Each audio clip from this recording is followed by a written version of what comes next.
In June 1998, 6 local governments cemented a regional solution that was 2 years in the making.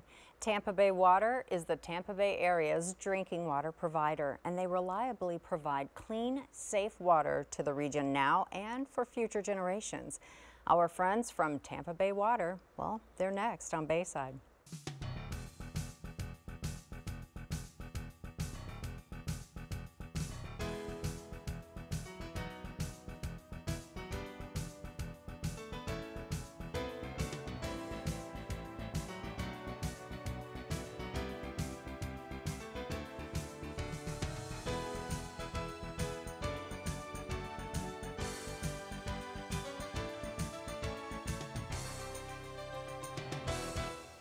Good morning and welcome to Bayside. I'm your host, Shelly Sanders. We're talking all about Tampa Bay Water. Kind of makes you thirsty, doesn't it? All right, so here with us, welcome back to the show, Ivana Kajtazevich and Ken Hurd. Welcome. Good to see you again. Thank you. It's good to be here. So you think Tampa Bay Water, and that's about as far as it goes, at least I can say for myself, you just kind of take it for granted. We're going to have clean drinking water when we turn our faucet on, but there really is a lot more that goes into it than just turn your faucet on. And thank goodness you're here and to be able to provide that for us. So thank you. When I say thank you for being here, really. So let's talk about that. I know last time you were here, we got into it, and it's fascinating, really, when you start uncovering the sources of where your water comes from. So tell us what you do. Ivana? Well, I am the planning program manager for Tampa Bay Water, and what that really means is that my job is to look ahead and make sure that the region has enough water for the 20 years. So it is a long-term planning program that we do on a continuous basis, and we're always planning to meet the regional drinking water demands now and in the future. So that's what my job essentially is. I mean, no big deal. Just 20 years of where we're getting our clean water from. Yeah, no pressure. All right, and Ken, you are the chief or the interim chief science and technology officer. So what does that mean, and how do you fit into this picture here? Well, we generally provide all decision support information, make sure that we're making good decisions regarding our future water supply, where are we going in the future, balancing our use of demand management with new water supply development. Also, we are responsible for the water quality, making sure that the water meets all of our standards that are set forth to ensure safe water. Sure. And regulatory compliance, all of our permits that we have to deal with. So we make sure that we're providing water in an environmentally sound manner and that it's safe for our customers. Sure. So just in that synopsis of just what you two do with Tampa Bay Water, that in and of itself is a huge, you guys are busy people. That's a huge undertaking right there. Now keep in mind, that's for 3 counties. That's Pasco, Pinellas, and Hillsborough. How many, I saw somewhere over 180 million gallons of water a day that we go through. We can go through some water now, can't we? Okay, so let's talk about that. Maybe back up a little. Where is our water coming from? It's not just one unlimited source underneath Tampa Bay. Where does it come from, and how do we go about obtaining it? Well, safely. Tampa Bay Water is a bit different than other utilities in the country in as much that we have 3 different sources of water that we use for drinking water. So most of our water comes from the ground. We call that groundwater, and the best way to think about it is below our feet is an aquifer. It's a big bathtub that's filled with billions of gallons of water. So we draw water from the ground. In addition to that, we also rely on our local rivers, Hillsborough River, Alafaya River, and the Tampa Bypass Canal. So we skim water off of those rivers as well.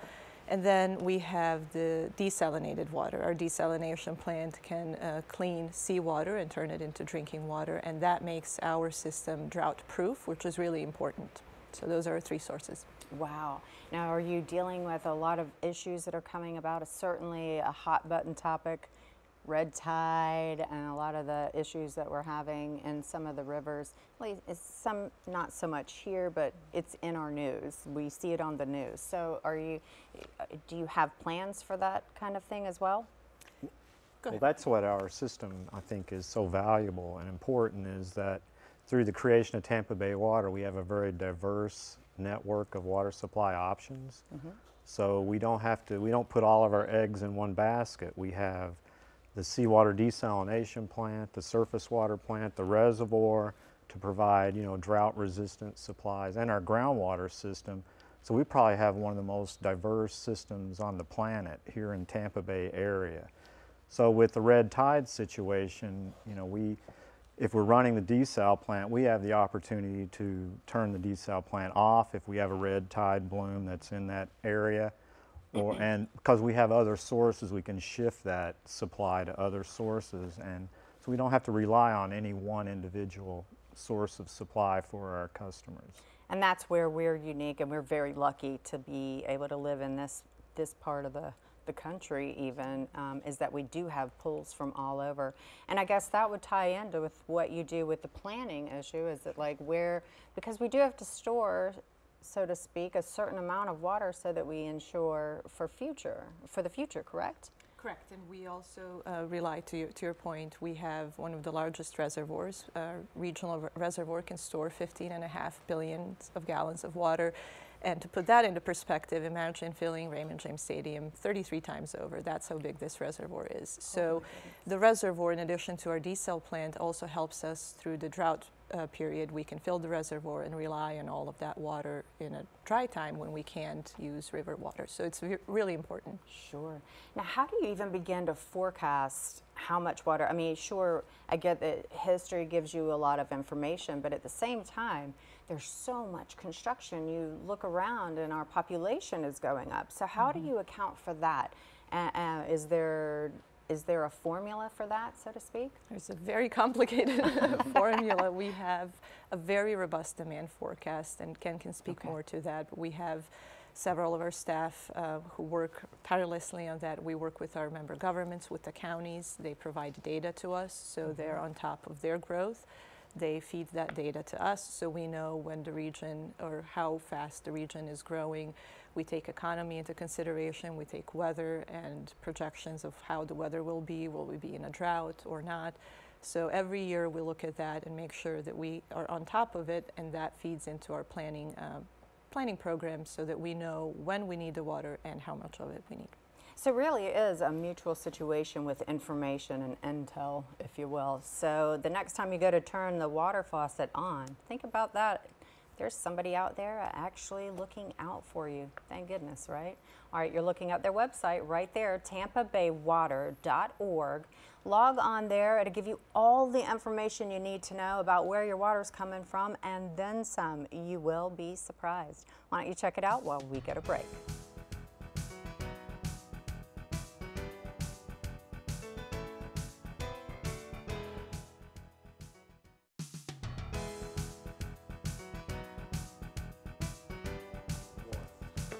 Welcome back to Bayside. I'm your host, Shelly Sanders. I've been talking with Tampa Bay Water, excuse me, I knew I was going to do that. I did it last time. Ivana Kajtazevich and Ken Hurd. We've been talking all about basically the source, where we're getting this water, and how many people that we go to, or that you guys provide water to. I mean, 3 counties, and just the tremendous undertaking that is involved in getting safe, good, high quality water to each and every one of us. And again, thank you for that. Let's talk about that quality. How do we make sure that where these water sources, where it's coming from? I know we briefly talked about that we are fortunate enough to have 3 different places that we're getting water from, which is unique, unlike a lot of places in the country. But let's talk about how do you ensure that this water is safe to drink and stays that way if it's in a reservoir? What goes into play there? Well, all the way from these different sources that Ivana talked about to the tap, we have very strict water quality programs in place to make sure that the water is safe. We have to meet federal drinking water requirements, which are from the Safe Drinking Water Act. And then we have state and local requirements. And we also have an additional 17 water quality parameters that our member governments have placed on us to make sure that the water is very safe once it gets to our customers. Now, when you look at the different projects that we have, the different sources, there are different treatment requirements for each one. So, for example, with our seawater desal plant, we have different filters in place. We have chemical processes. Then we have sand filters to remove particulates and contaminants. We have diatomaceous earth. Some of your viewers might know of diatomaceous earth used for pool filters. We have that at our desal plant. Then the water goes through cartridge filters and then through reverse osmosis membranes. So there's very significant barriers to remove these contaminants from the water. For surface water is similar.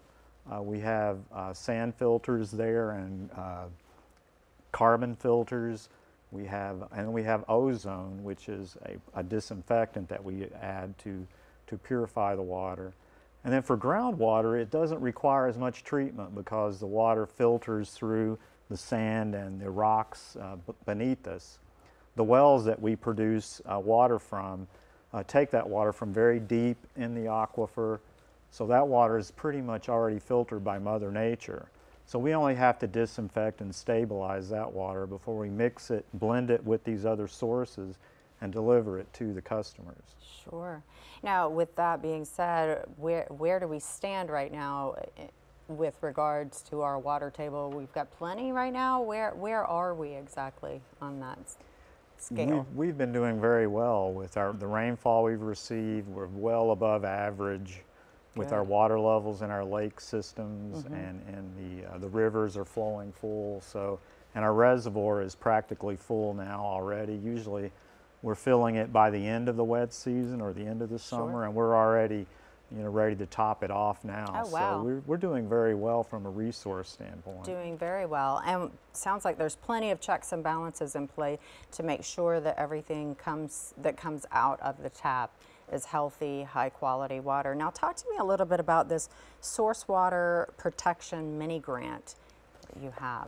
Sure. Well, Tampa Bay Water offers, every year we offer a source water protection mini grant to different groups. So in the past we funded different projects by universities, community groups, nonprofit groups, and projects that we fund have to do with source water protection. So it could be a cleanup event or an educational event whose focus is protecting the sources of our drinking water, which is the first line of defense. So it's really important that the citizens also be involved, and that's why we offer that grant every year. Fantastic. So for our viewers that just perked up and heard that, wow, what? You're giving a grant. Who's eligible? Can you give me an idea of somebody that might be watching that thinks, wow, you're giving a mini grant? Sure, it could be, for example, HOAs can apply, homeowners associations, schools, universities, different nonprofit groups, environmental groups, so they can get up to $10,000 for the grant to do the activity or the outreach that they have planned. Sure. Now, not only does that encourage community promotion and help and assistance and almost like a team, essentially, but how does that benefit Tampa Bay Water? Well, it benefits us from two ways. One is raising awareness amongst our citizens that protecting the source water is everyone's job. And it highlights our mission, which is to provide clean, safe drinking water to our citizens every day. Sure. So being involved in the community, raising awareness and providing this outreach. Because as you said at the beginning, a lot of people, they turn on the faucet, the water comes out, nobody really, or not, maybe not nobody, but many people don't really think what it took to get that water there. You just take it for granted. Exactly. And so this grant helps us raise awareness that it's everyone's job to protect our sources of drinking water and that it is important. So not only to rely on treatment, but also on protection before it gets there. I mean, it makes you think twice about, things that it goes much deeper than just the water that comes out of your faucet, just in terms of, from an environmental standpoint, don't dump some things into the ground. It could potentially contaminate what comes out of your faucet, right? Exactly. So it goes much deeper than that. Absolutely. Love that. Now, how many grants do you give out a year? Depends. It could be one grant if it's a project that you know, it is a competitive process, so it could be one group that wins $10,000, it could be different groups that Sure. win less. Depends on their project, what they plan to achieve, and how much funding they need. And the deadlines and all the forms and stuff is online? Correct. They can All go right. to tampabaywater.org/grant, and all the information is there. Applications are due every year, mid-November, and so whoever's interested can go on our website, look at the Perfect. information. And as a matter of fact, you at home, you're looking at that website right now. That's tampabaywater.org. And like Ivana said, /grant. If you forget, you can maneuver around the website and find that information. tampabaywater.org. Of course, we'll have a link for you on our website as well in case you get lost. CW44.com. As a matter of fact, why don't you go check it out now while we take a short break.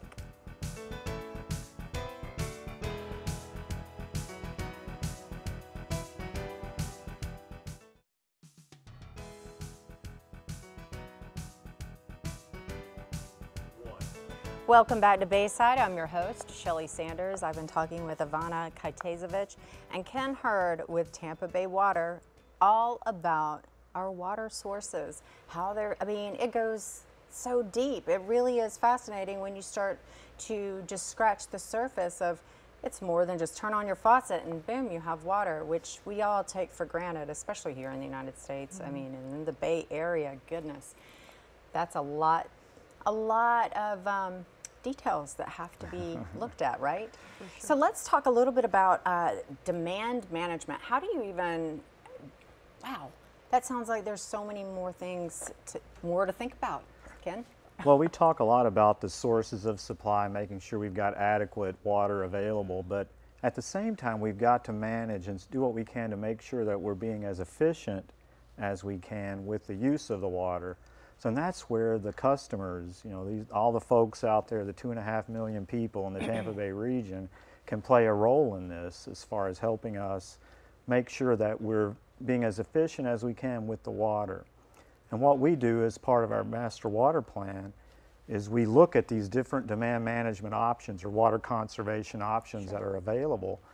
And what we find is that they're very cost effective. They're much more cost effective than building new water supply projects. So whatever we can do to implement these conservation programs will help us defer the need to develop new supplies, and that will help us kind of reduce the cost or make sure that we can manage our rate in a way that doesn't, you know, create unnecessary rate increases for the region. So bottom line, for you at home that are out there, don't water your grass in the middle of the day, right? Obey the when to water guidelines. Don't let the water run when you're brushing your teeth. All these little things, that's a form of conservation.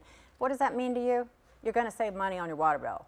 That's the bottom line, right? Yes. That's exactly I mean, right. ultimately, that's what people want to know. Is it going to, it's so super small little things, but all the littles add up to a really big deal, because if we don't waste the water, you don't have to look for it or treat it or whatever, right? Fantastic. So how can you talk to me about when we have big groups of people? Do you see a demand in water usage when we have things like Super Bowl or the big football event? You know, things like that come into play. Do you find that we use more water on big events? We see that there's some additional water use in that time, but you know, we're looking at really long-term impacts of water production. So, you know, our member governments have storage facilities in their systems. So you see a lot of these big, giant water tanks. Yeah. Those are there to kind of meet these hourly or what we call diurnal variations in water needs during the day. We're looking at things much more long-term to make sure that water is there for our customers, you know, in the short term, because we have to make sure that it's there, you know, 24 hours a day, 7 days a week, 365 days a year. But at the same time, we're looking out into the future and making sure that we have adequate supply long term. That's where we have to really keep our eye on the ball. Absolutely. It's important to highlight that the region, our member governments and our region as a whole has, since Tampa Bay Water was created, we conserved about 20 millions of gallons per day. Wow. And that's an extraordinary incredible achievement. All right, tampabaywater.org, that's the website. You're looking at it right there. the network that never sleeps. Go check it out, tampabaywater.org. We're coming back after this.